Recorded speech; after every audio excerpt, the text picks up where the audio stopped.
adapting James Joyce's Ulysses, which is a notoriously impenetrable book, as a graphic novel, and he's putting in all of the references. So behind each image, you can go in and you can find out all of the scholarship to unpack all of what Joyce was trying to get at in this. And it's a mobile app. You can download the mobile app, and they add a chapter every couple of months or something like that. Eric Schanauer's Age of Bronze is also on this platform, which is a historical graphic novel that's around the Trojan War, and it's based on a huge amount of history, and a lot of the background stuff is incorporated into this. So this is kind of an earlier digital experiment. So basically what you're talking about is you've got the original work, like James Joyce's Ulysses. However, like you said, it's so dense and touches on so many topics. To get the full context, yes, you get an encyclopedia. Well, there are numerous ways to adapt it. A friend of mine, a comic artist in Seattle named David Lasky, adapted Ulysses as a 16-page mini-comic. So what? It's all artistic choices. Wow. It was a kind of an economy of storytelling that is hard to come by these days. So that's one example. So that's one way that you can do that. This is a kind of a cool one. This came out a couple of years ago for the iPad, called Bottom of the Ninth by Ryan Woodward. You see what's going on in there. Is that comics? Yes. Yes and no. Is it animation? Kind of. Partially. I think when you think of animation, shouldn't all the cells be animate? I mean, there's a huge number of interesting creative choices that are going on there. Do you guys like this? Does this look like, would you read a story in this format? Yeah. Yeah. I mean, I think this particular one did well, but I really haven't seen very many other things. Some of the stuff that Makefire does has this same approach, but not in the panel grid like that. It's more panel to panel. Is that right? Yeah, yeah. Well, I guess I'll just show you, but sorry. Well, one thing I would address here is that, I mean, in our sense, we look at solving those problems about decay and the technological the technology implications of time and age. So we're sort of doing the back end work to solve that for publishers and creators and individuals and studios. For this, like, we see this as being very difficult and hard to make. And so we are from our foundation, it's a platform of scale, and like how to take, past books that have been done. We're trying to really future-proof content. And to make something like that is beautiful. This story is actually really good. I had this a year ago. Beautiful stuff. I used to play baseball, so I'm a big fan. But this probably took a long time to make. A lot of love went into the animation, you can tell. Yeah, and you can, especially the way that the top 3 panels on this particular page are used is a really interesting fusion of animation and sequential panel storytelling. So I would call this kind of thing a hybrid form. I don't know if we have a name for it yet. It's comics and animation together. Because this tells actually a pretty robust story, and it's like a few pages, but each panel is actually, there's time in between, so you actually, you're imagining with the creator what's sort of happening in place. So, again, I would say this is definitely comics, but its hybrid nature though makes the time art aspect of it a little problematic, because one of the things about static comics is the reader chooses how fast to breeze over a panel or how long to linger on a panel. In this, some of the panels are static, some just have like a little wisp of smoke in panel 4. So from my perspective, there's a kind of a pacing problem that is inherent in this kind of hybrid style. Well, they're not all going at once, as was pointed out. Like this is kind of a demo thing that I've put up to put in this presentation, but actually you activate the animation in each panel. Oh, I see. Okay. So as creators, would this appeal to you as a way to tell a story, assuming the technology was... Well, I always stayed away from animation because for me it was frustrating how many hours you put in for the time art of it.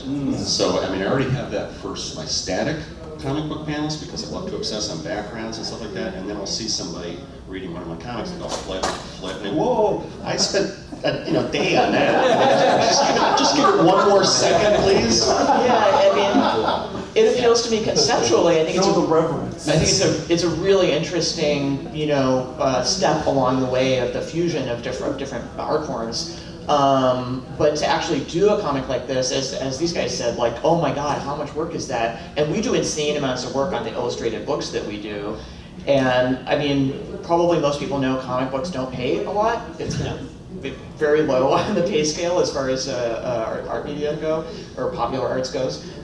So I'd have to be in a good, I would have to have a good book deal or be in a really good economic situation to be able to put that much extra effort into it. Yeah, there was another one like this a few years ago called Operation Ajax that was extremely ambitious, and it was done by a whole studio actually.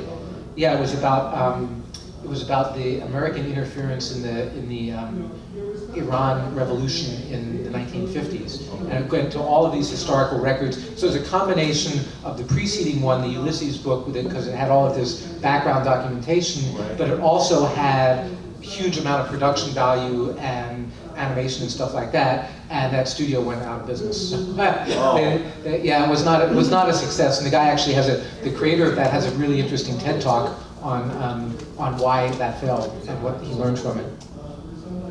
This is another cool one of mine. Has anybody here seen Dim Sum Warriors?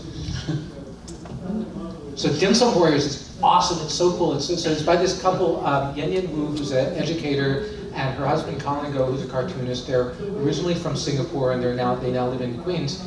And they created this to teach Mandarin to English speakers and English to Chinese speakers in Chinese-speaking countries. So every page of this, I don't have a full demo of it, but it's really cool. It's like, so each panel you pull up, you can swipe the dialogue and it'll go from English to Mandarin, and then you can hear it read back to you in the native language.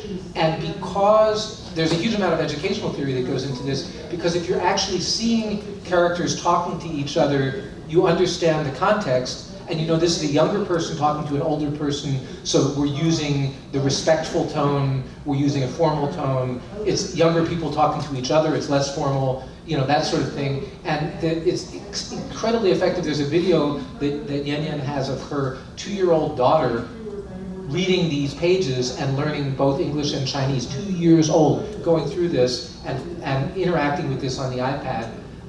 This has not only been a successful digital project, they now publish it as a regular manga book, and it's been adapted as a musical stage performance, and now they're in negotiation for film rights in China.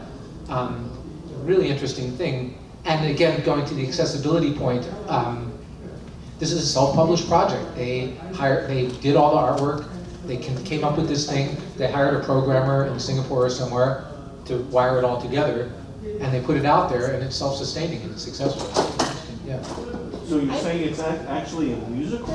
The comic book is not musical, but it was adapted as a musical stage play. Yeah, I was going to say, if you're going to do it in 2 languages as a musical, that might be problematic. It's like a Chinese opera, but it's but they do it as a Broadway play version of it. It's hilarious. It's apparently really cool. Rob, I want to ask your opinion about something, because you mentioned economy of storytelling when you referenced David Lasky's mini-comic adaptation of Ulysses, and actually something that you just said about the other comic that has animation in it, that the very complicated one that was about that was about our overthrow of the Iranian government.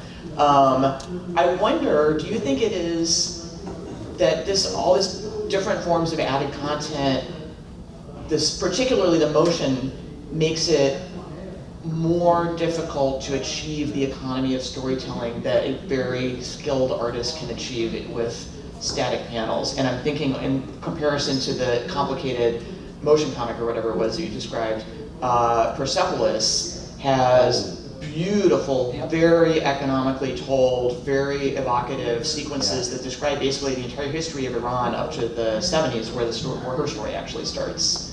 Yeah, and it's done in this very simple style. And again, this is where this drawn element comes into it. And McLeod has a whole chapter and verse on the differences between detailed artwork and neuroscience is now showing us that there's a cognitive load to looking at certain kinds of images versus others, and certain cartoonists who are really good at this stuff, like somebody like Harvey Kurtzman, knew intuitively how that image was going to work, and like he's capable of drawing extremely detailed, complex scenes, but he chooses to strip it down to a storytelling style that's like really super efficient. And manga in Japan is like this too. It's meant to be read, like US comics are meant to be read like one page every 90 seconds or something like that. With manga, you're supposed to read about 4 or 5 pages a minute.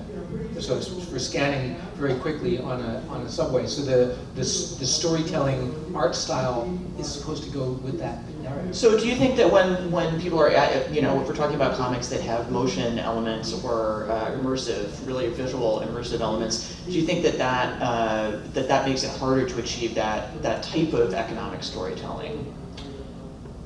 I'm I'm not saying it's better or worse, but I think it's pretty different. So in what we're seeing, and for example, a good example that was shown here was that page of the baseball comic, is that you can go overboard with animation. Once you decide that you, as a storyteller and as an illustrator, that you're going to add motion to your story, you are walking a very fine line between a cartoon and animation in a comic book. The more you add, the more expensive it gets, and the closer to a cartoon you're getting to.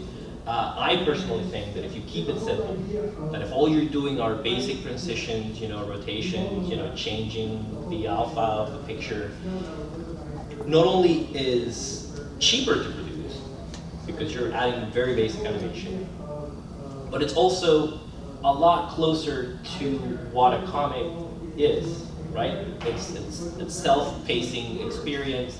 You as the reader, are consuming the story at your own pace. And when you start adding animation, it's expensive, and maybe it turns out to be a completely different medium than a comic. Now here's one that actually addresses a couple of these different points at once. This is one of my favorites. This is by the genius Randall Munroe from XKCD. So, as you know, this is talk about simple style, right? This guy does stick figures, and he tells great stories with these stick figures. This particular one, however, was kind of interesting. So that last panel is this is a strip called Click and Drag. And what you do is, in that last panel, if you click in there, this is a webcomic, and you start dragging around, it reveals this whole landscape of stuff. And there's actually whole wikis devoted to all of the stuff that's in this scene. They blew this up, and they estimated that at 300 DPI, this would be a shot that is something like 60 feet wide and 29 feet tall. Holy cow. So it's this gigantic mural, and as you go around it, there's all of these little story things that are revealed in it. So it's fully interactive. You actually have to go to the effort to get all of the story out of that frame. And it's enabled only by technology, because there's no way you could possibly do this in a printed page. No, it would actually be the size of a wall almost. It would be the size of a wall, and also you wouldn't have the experience of looking at it through that window. It's like you're having a window into this world, and it's only possible, given digital technology, is it comics. I would say no. Well, I mean, like you said, it's a fully interactive experience. From how I would see that is that the creator is really just giving up bound rules and regulations that the user would follow, and so you're not necessarily seeing the interpreted vision of the creator, or maybe this is their vision, but from my end, I would see comics as a linear.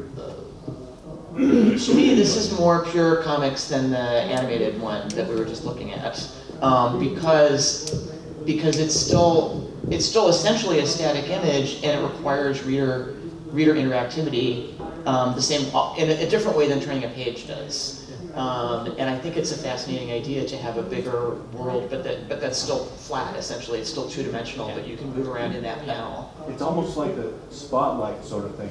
You've got this ornate big stage, but your spotlight can only illuminate a certain area of that stage. So you go to different areas that you find interesting and see what's there. I also love with that one. I also love the sense of exploration and discovery that you know, I can imagine reading that and going like, oh my God, it does something. Oh, what's that? What's that? And then I want to go into and explore in that panel. Well, it could be argued that the way that he's set it up is that every time you drag, you create a new panel.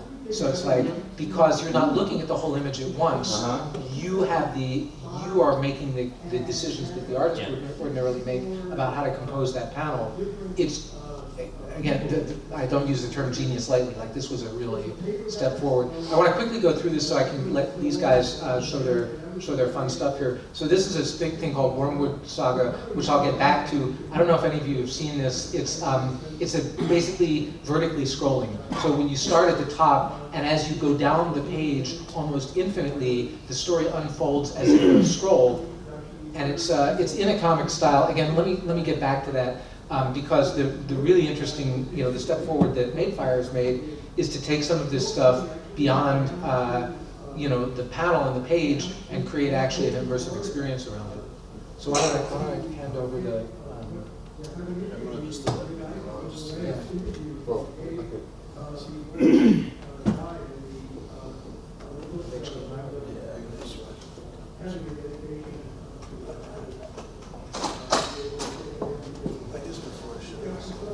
There's a web comic called Sandra and Wu. Have you seen that? I have not seen that. Okay, basically this is about a, I would say about junior high school girl and her raccoon that can talk in English and in German. So they actually have two versions of the same comic. One is in English, the other one is in German. So if you want to go sort of like want to learn English or German, then you actually have the same sort of comic.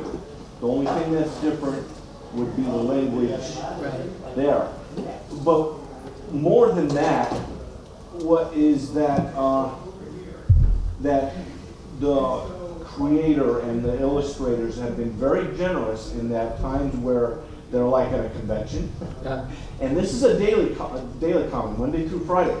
And they would have guest illustrators, guest drawers come in and do their version of Sandra and Wu. And they would... So it's like collaborative as well as... Well, yeah. There would be the normal, in which case they generally have long story arcs. Like there was a whole thing where one of Sandra's friends is in a deal with Satan to save Sandra from a horrible fate. But at the same time, if the illustrator is at a convention or otherwise unavailable to do it, they've been very generous in letting other people come in and show their versions of Sandra and Wu, so they get not only a different illustrator, a different sense of style, but also a different point of view from the people creating it. And I find that very refreshing. Yeah, very, very cool. Well, let's take a look at what these guys have got on the immersive and motion book front also. yeah, so I was just going to give some quick context of who we are, where we started. So we're Madefire. We're a technology company, but we're founded by creators. Liam Sharp, Ben Wolstenholme, guys that are publishers of amazing stories, great storytellers, and then we have a tech co-founder as well. So we try to find ourselves really at that crux of creativity and technology. So we have our form factor called motion books, which you can see. This is a book, Mono by Ben. There's some sound effects, but there's no voiceover. So we're reading here. We're very much a reading platform, and as the user intends to initiate through the sequence or the panel, each motion we can. What's that? Oh, stand up. Yeah, sorry. There you go. There you go. So essentially, you can see the sound is really building up that tension. It allows for the creator to have access to time as an element to the storytelling sequences themselves. So you can have reveals and really have suspense without leaving it up to the reader to hold their eye up at the top left without looking down. You know what I'm saying? So you're taking somebody step by step through the sequential story. And so with digital, we have some really cool things where, from our end, it's with the motion and sort of the step sequences. It's about really taking that reader through and then paying tribute to it and making it feel natural for digital devices. So this isn't a piece of paper, so we don't try to treat it like one. And when you when you don't really use this to its full potential, it can feel really dry and just not very fulfilling. So we're trying to add that value to digital. So Okay. So we have cool things like 360 pano illustration pages that we can integrate into the experience. Wow. And so VR kind of comes into this layer, but it's essentially layered art, layered words and pictures, and as far as the creator, he sets the time through, and we move through the story at the reader's pace. So it's still a book, we're using the same book assets that we would print, and that's a motion book. And we have tools to make these on the web for free, like he was saying, with DeviantArt. We have a cloud storage system, asset base up to like 8K in the assets. So we're very much high resolution focused for the future. And when we do publish these books here, we have iOS, Android, Windows 10, Android TV, Apple TV, we have VR, we have Xbox coming out shortly. So we're trying to bring reading up to where like watching and playing happens. And with VR, it's really an extension of that. So we have the tools in the back end that are making optimized versions for each platform that it's going to. So enmeshed in the idea of actually producing the art is also how you deal with the technology. And so when you ever have a new aspect of technology actually coming up in your company, you're able to deal with it in-house to maximize its potential. Right, yeah, we see ourselves as like really solving a lot of things for publishers and keeping the art of comics and reading and books, like, and bringing it into the future. And we do that through basically layered art assets, which adds a sense of depth and immersion. And then with VR, and how that comes into play is we kind of re-engineer the creation tools, and we add that depth to those layers of the art. So then now you can look around the art, and so we're essentially building books, but they're just being read on whatever platform. So we're trying to see if there's like a cross-platform solution. So how does this, you said you did this, had an aspect, Paul's concern about like, how do you enjoy that artwork? Oh, yeah. So VR, I mean, one of the best things about this is like you can make something that's this big on a piece of paper the size of a billboard. And then like, there's no better way to pay tribute to a piece of art than like getting it and seeing it so big. It's just something about being close to something that really makes you feel that thing. It really is all about, both honoring the medium and the technology that you're using to display it. At the very beginning, we talked about paper and the texture and the smell and the quality of the ink. With these devices, at the very beginning of the 90s, we were treating them like comic books. We were just displaying static pictures. But these devices are capable of so much more. So as a creator, you have to honor your canvas. If the technology allows you to do more, go for it. With virtual reality, we're seeing a lot of what happened in the 90s in respect to comic books and movies. It is a very new medium. People are still treating it like it's just a way to project movies, on a large format while having, a small form factor. But creators are learning and are adapting really quickly. Yeah. I was just wondering, because in Japan, where they have visual novels, they're kind of marketed and sold alongside games, like just click-through stories on the computer. Do you think that this is something that's eventually going to go more into the gaming category versus the comics category? Well, we see, like the game publishers, we see just huge traction from them because they're doing a whole lot of complicated storytelling, and what appeals to them is that comics are a very core, minimum viable product of a story that they can get out and release. And the best thing about comics and the illustration and two-dimensional aspect of it is that it's very easy to make and cheap and frequent. And so the way that helps them is that they can build habits and actually add context to different things that are going on in the game. Also, when all of this stuff is digital, the boundaries between these media can go away. You can actually have a comic, and if, let's say, you're reading an Assassin's Creed comic, and then you get to a scene where you have to play through the scene to get to the next page of the comic, or something like that. So you can actually integrate some of these things into it. So that would be some interesting ways to go. The issue with the game side is the cost, because the development cost for high production value games are really high, but comics are cheap to create. And so it's, there's if you have a rich story world, it seems to me it would make sense to do. Well, yeah, that thing that you displayed earlier, the wormwood thing, when you first put it up, that looked to me like it was a gaming introductory page where you can choose your characters and stuff like that. And certainly you can bring the comic towards what some of the advantages are in role-playing games where you have that sort of a tree branch where you have to start with your story, goes off in different directions, but eventually comes back to 2 or 3 different endings. And you can take those gaming principles and design things and apply them to webcomics. Sort of like choose your own adventure. Yeah, yeah.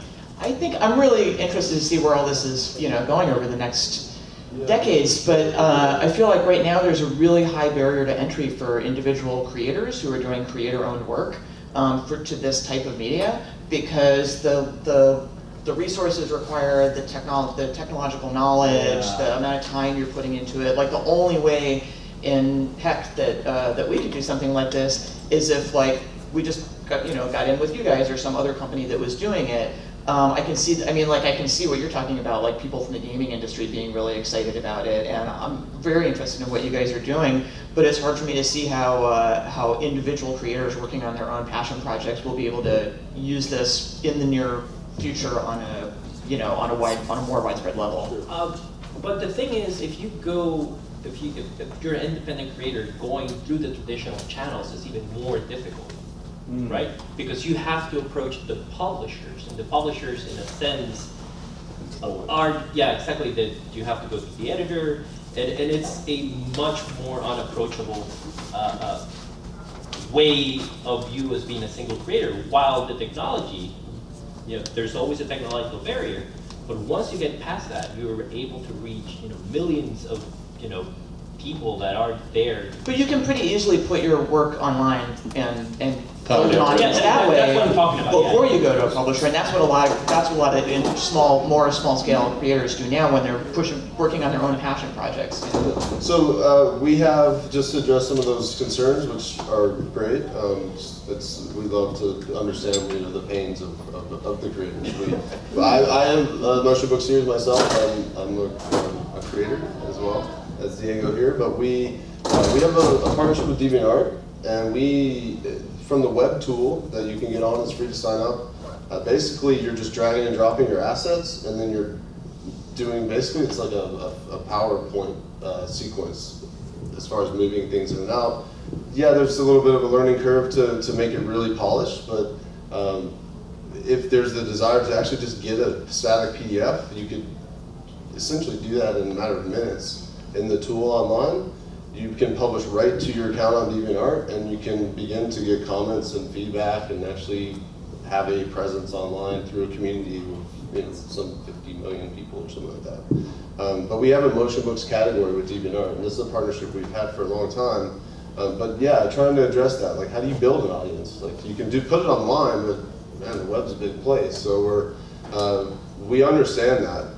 We're trying to address that. We're trying to make these very easy to make for a creator, somebody who doesn't need to learn code, but that takes a lot of time and money from our end because technology is expensive. And just as like a personal example, starting a historical epic that's going to have extensive endnotes, and it's going to be bilingual. It's going to be English and Spanish. Now, in the traditional printed thing, you'd be either reading an English copy or you'd be reading a Spanish copy, and then the endnotes would be printed at the back. They wouldn't. So you'd have to sort of, if you want this page 23, what is that? So you'd have this kind of awkward back and forth. The thing that I see advantage here is that you can have a single page, and then you can just roll over it, and the balloon would turn from English to Spanish, or that object in the background that I'm having to have an endnote on, you roll over that, and the endnote comes up on that page. And you could also create, for example, as an immersive tour of the environments that your co-artist is building. Just doing 3D, right. So for me, it's making the experience more convenient for the reader rather than trying to necessarily take them into another form of the medium. So for me, I see this as a great augmentation rather than necessarily an evolution. So.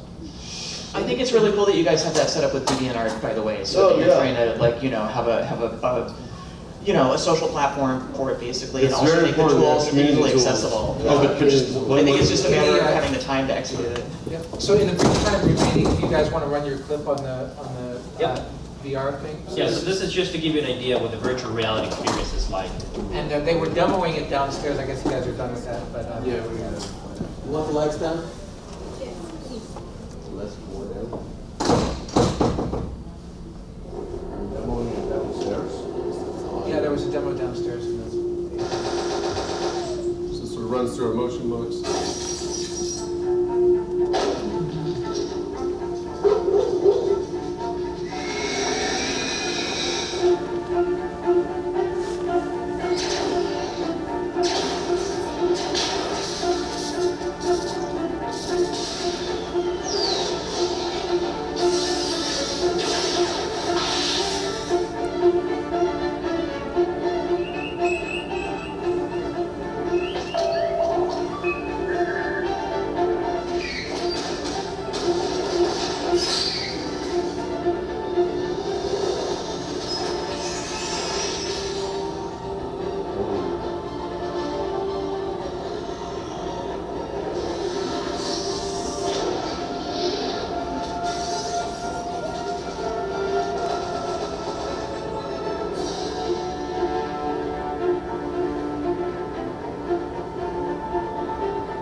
It's some very cool stuff, and the great thing about it, in my opinion, is that it keeps that drawn. You know, getting back to that, that is artwork. That's not computer-generated backgrounds, right? That's actually those are the assets. drawn artwork, and you can get as close to it as you want. You can look. There's a great scene in the demo where you're like looking around this sort of furnished antique room, and all of the little details that they sort of put in there. And especially if you're doing something historically oriented, and you can have all of these little things that reward that attention, or you can skip past it and get to the rest of the story and then come back later. It's like it's a very interesting idea. I recently took my first VR tour, and it was of a Salvador Dali painting, which was kind of mind-blowing. The only, you know, like the only unfortunate aspect of that is that they had to create parts of the painting that Dali never actually painted, because you're going around inside things that aren't actually in the painting. Sure. So I think we're at the end of our time here. You guys got to run. Where can they find out more about Mayflower? You guys can find us online. Like Josh mentioned before, we're out on Android devices and iOS devices, pretty much anything that has a screen. And if you guys are interested on the virtual reality reader, we're out right now on the Oculus Gear VR store. And Paul and Anna, where can people find you at the rest of the convention and find your stuff? We have a table in the dealer's room, so if you want to come by and take a look at the books that we already have out and talk to Paul about or talk to Paul about his Aztec series, you can find us online at bigredhair.com. And I'm Rob Salkowitz. I'm in the back of the exhibit hall. I have copies of my book for sale if anybody wants those, and I will be signing those. I'll be here through the end of the convention tomorrow. This is my last panel, but thanks to you guys, thanks to the con for having me. This has been a blast. Hope you guys are all having fun.